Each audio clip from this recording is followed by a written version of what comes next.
एक वर्ष में हमारी सरकार ने जो व्यवस्था परिवर्तन किया है और उस व्यवस्था परिवर्तन के स्वरूप जो परिणाम आज सामने आया है उसका उल्लेख राज्यपाल के अभिभाषण में किया गया है।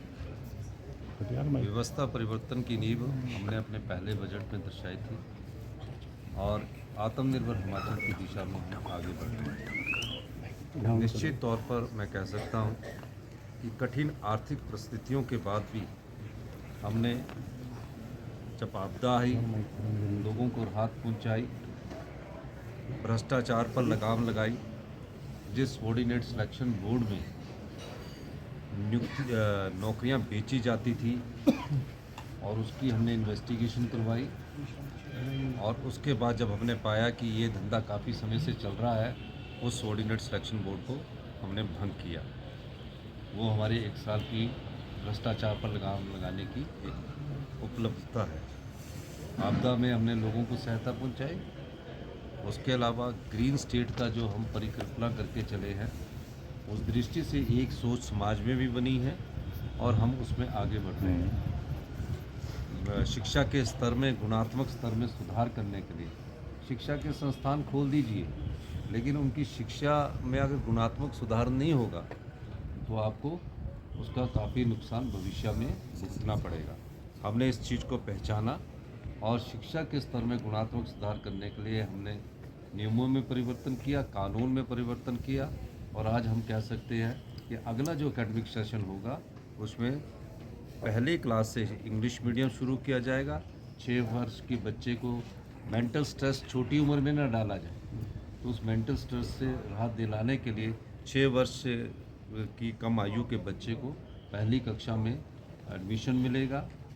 लोग तंग आते थे राजस्व में, अपना इंतकाल करवाना है, अपनी डिमार्केशन करवानी है, अपनी तकसीम करवानी है, अपनी दुरुस्ती करवानी है और हमने राजस्व लोक अदालतें लगाकर 95,000 के करीब इंतकाल के केसेस जो है उनको लोगों के रजिस्टर किया।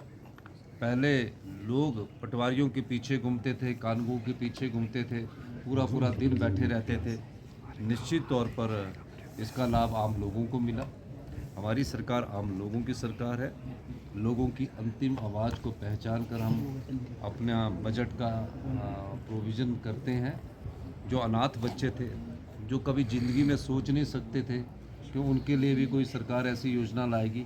योजना को तो हम लाए ही हैं, लेकिन हिंदुस्तान का पहला अनाथ बच्चों को जो शिक्षा देने का संबंध है, जब उसकी उम्र परिपक्व हो जाएगी 27 साल तक, सारा खर्चा उसका सरकार लाएगी। इस प्रकार की योजनाएं हमने समाज के हित में लाई है।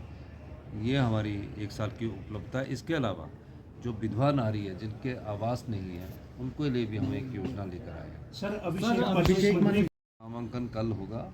आज शाम को हमारी विधायक दल की बैठक है 7 बजे और उनका कल सुबह उनका जो मुहूर्त निकला होगा उसके हिसाब से उनका नामांकन होगा और निश्चित तौर पर अभिषेक मनु सिंघवी जी हमारे एक वरिष्ठ सुप्रीम कोर्ट के अधिवक्ता है। पार्टी ने उन्हें उम्मीदवार बनाया। हम सब लोग उसका स्वागत करते हैं। Thank you.